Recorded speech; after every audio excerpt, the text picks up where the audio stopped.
a few years ago, while I was playing Mass Effect 2, my father, who is a sci-fi fan, he happened to walk across the living room, and I was playing in the living room at the time, and he saw me playing Mass Effect 2, and he just sat down and just watched my gameplay. And I didn't notice it at first because I was just, exploring the planets. I wasn't really engaged in the stories at the time. I was just going out there in different parts of the galaxy map and, just, exporting minerals and stuff. You go to a planet, ED detects something, you send some pod or whatever, and you extract the minerals, which is pretty cool.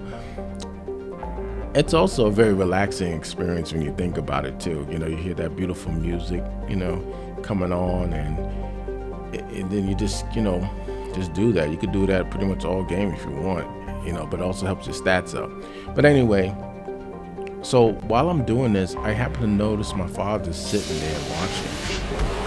And I'm thinking to myself, what's he doing? Is he really going to be watching me doing all this? Because this is kind of boring, to be honest. But I love doing it, but he loved seeing that. I'm like, wow, that's interesting. Now, mind you, again, my dad's a sci-fi. I said, okay, let me stop and let me engage in one of the stories, just so he can see the characters. And then from that point, he just asked me a whole bunch of questions, like, who's this person? Who's that? Ooh, what the hell is that? I mean, and I would just answer him. I, try to get him into the story. And then eventually he became a Mass Effect fan, which was pretty cool, And I loved that.